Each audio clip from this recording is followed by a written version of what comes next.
STM Transport Voyageurs. Une nouvelle façon de voyager.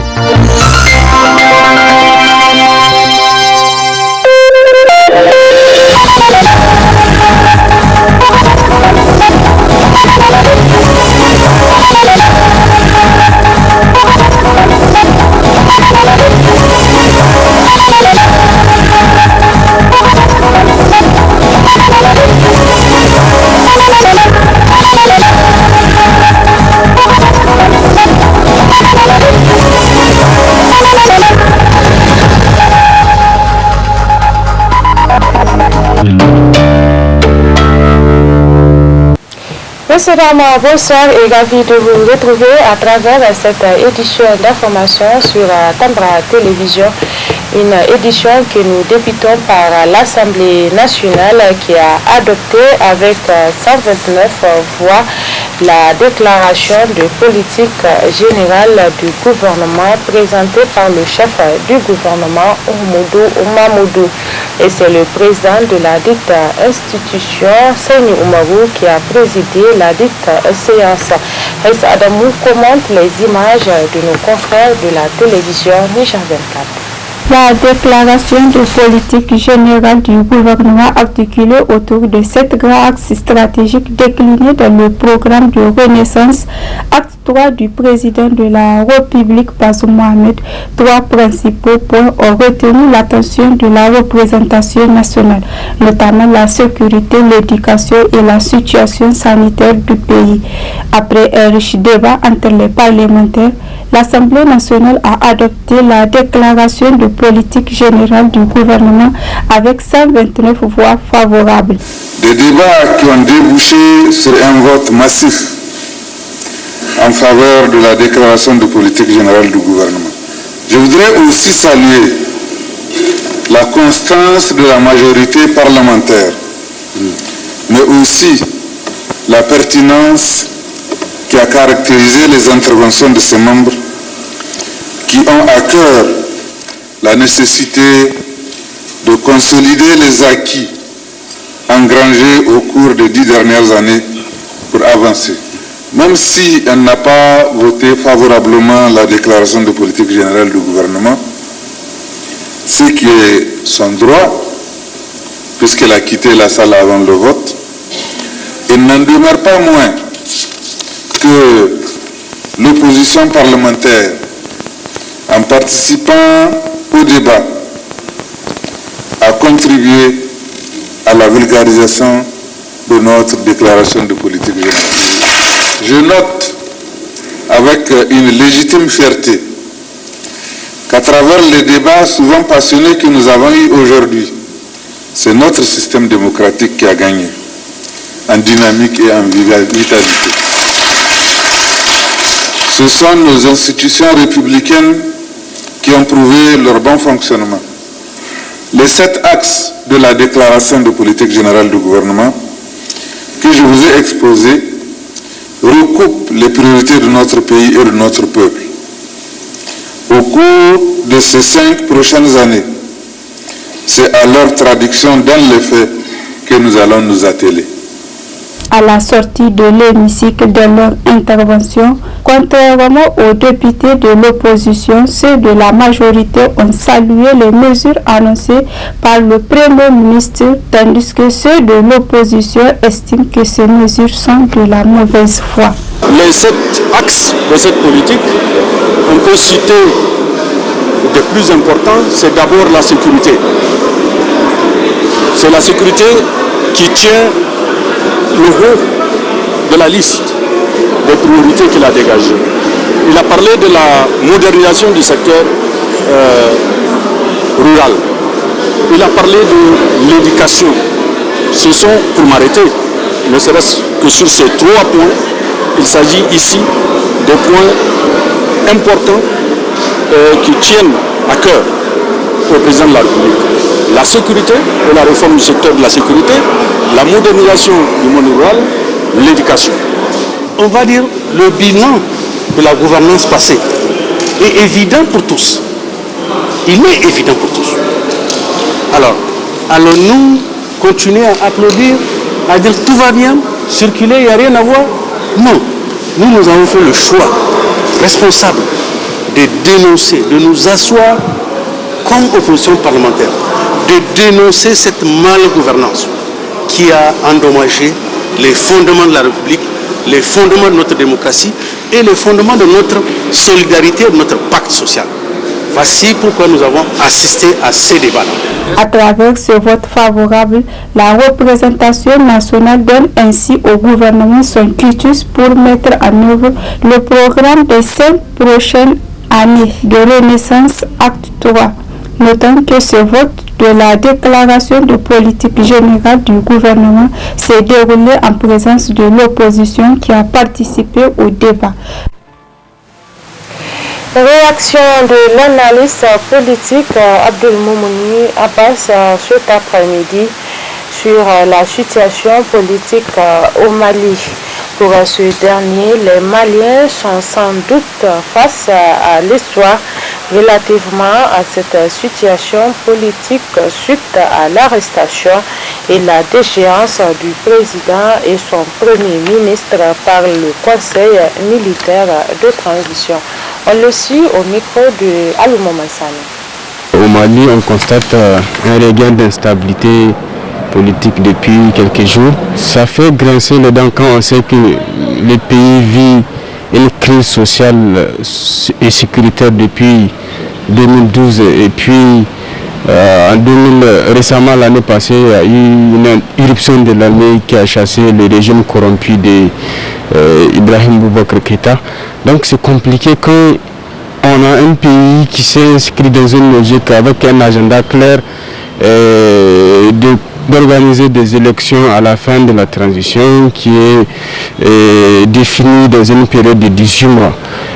Voilà que tout d'un coup, l'armée considère que les responsables civils de la transition n'ont pas respecté la charte de la transition, n'ont pas respecté certains engagements qui sont inscrits dans le cadre de la transition. Donc du coup, il fallait les mettre hors de leurs prérogatives selon leur expression. Nous estimons que c'est quand même regrettable en fait de constater qu'on ne peut pas s'entendre sur le minimum alors qu'on a un pays qui fait face à d'énormes difficultés.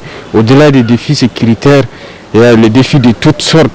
Il y a la criminalité transfrontalière, il y a la pauvreté, il y a le chômage des jeunes, il y a la corruption qui a gangréné profondément le pays. Donc du coup, on a comme l'impression que on s'intéresse plus à l'activité politique qu'au patriotisme véritablement.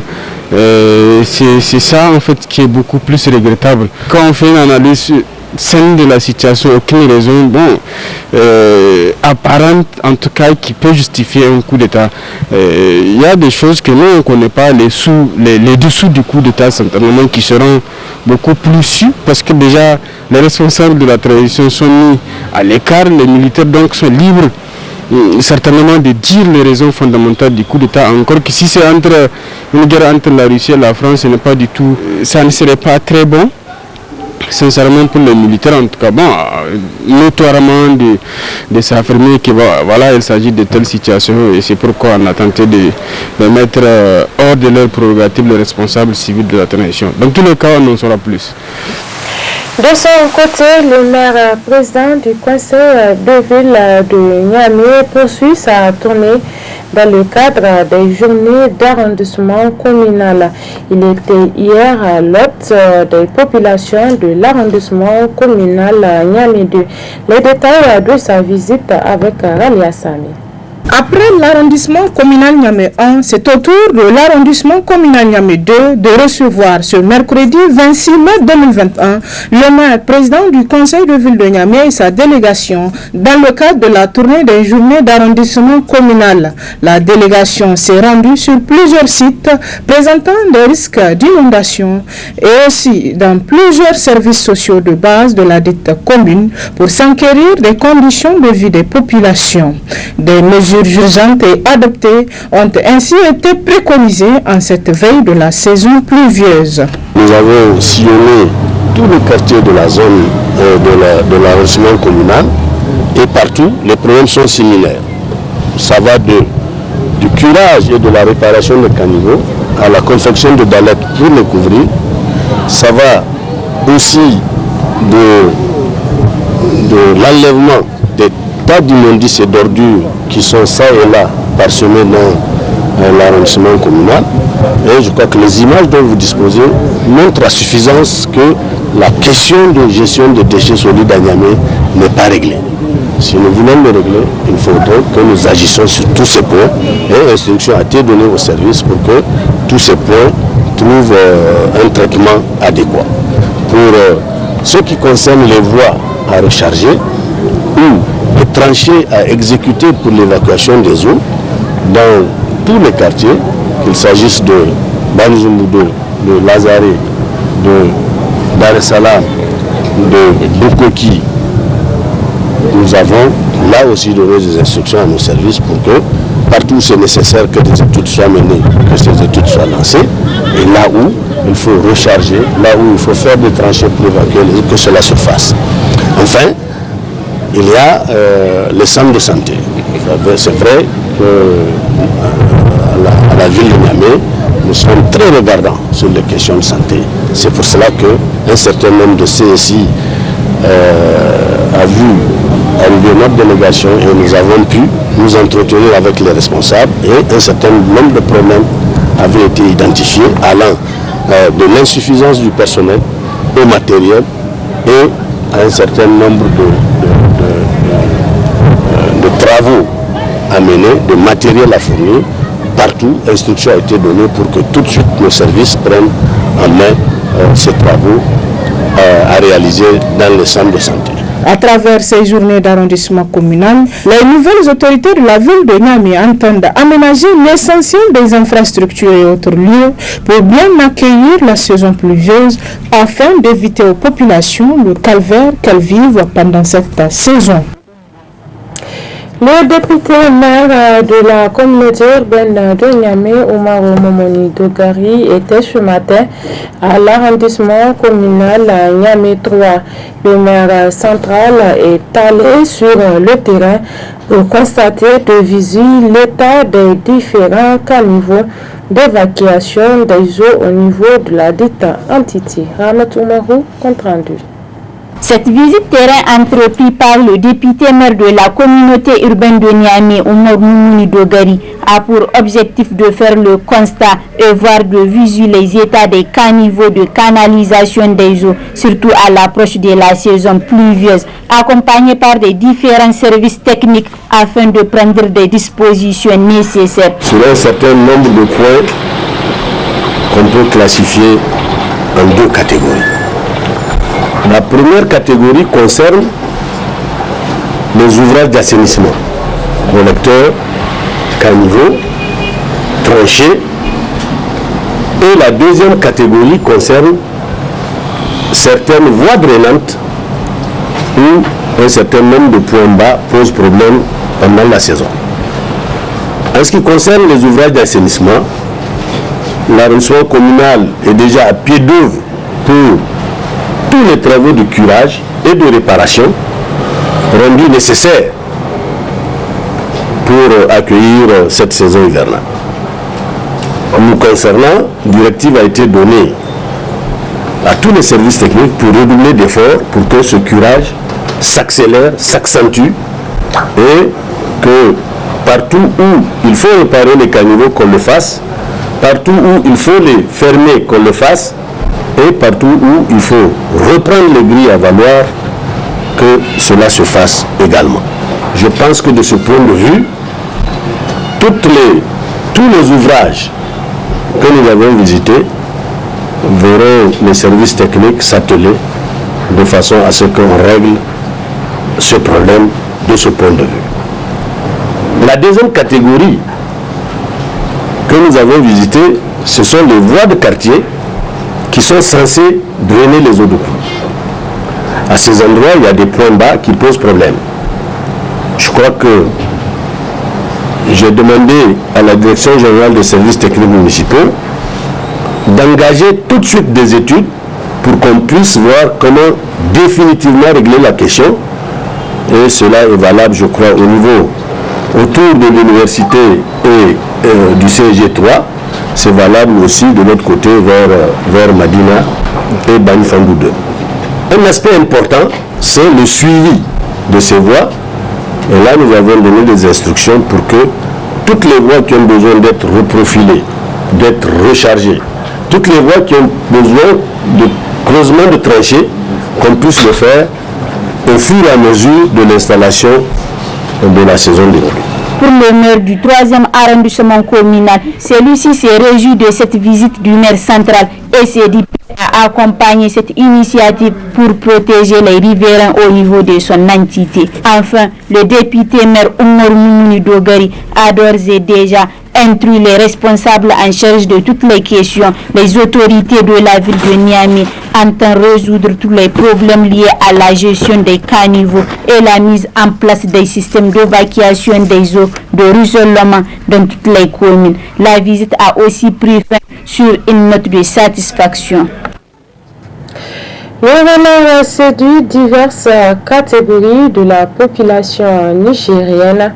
À Niamey, cette discipline s'installe petit à petit dans le paysage sportif de la capitale. Le studio Kalangu a été à la rencontre des pratiquants de ce sport au stade général Saint-Nicolas de Niamey. On les suit.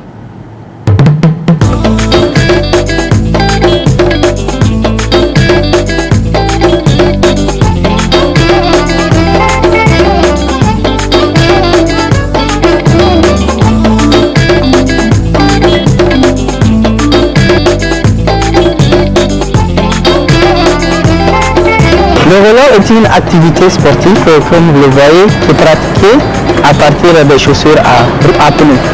Donc, ce sport qui est un peu conçu comme, qui est un peu vu par la population comme un petit jeu d'enfant, qui n'est pas seulement ce jeu-là.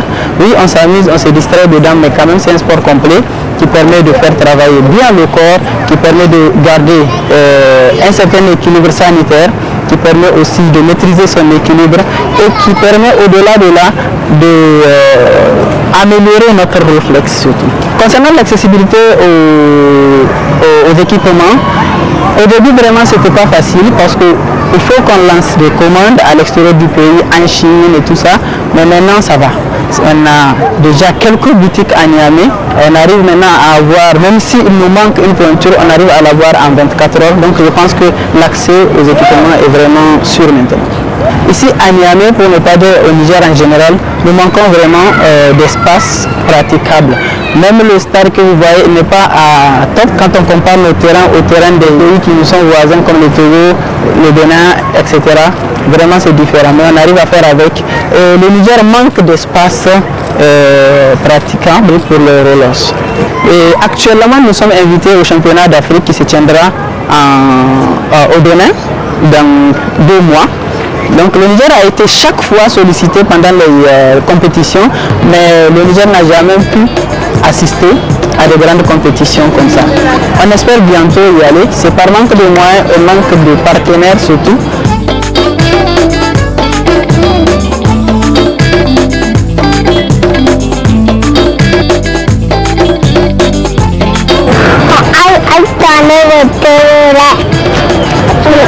Mercredi soir, samedi soir, dimanche soir.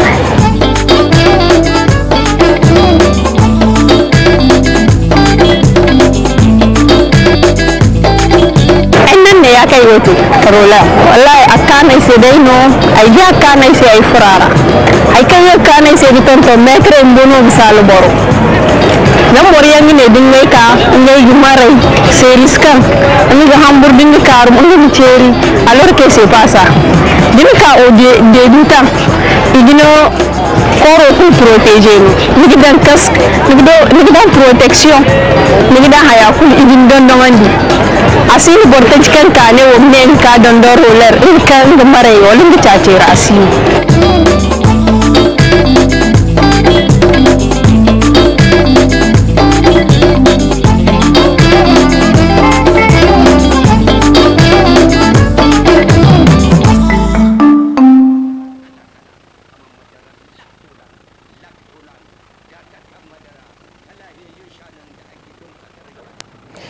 c'est sur cette page sportive que se referme cette édition d'information sur Tambra Télévision. Merci à vous de l'avoir suivi. Passez d'excellents moments en compagnie de nos programmes. Au revoir.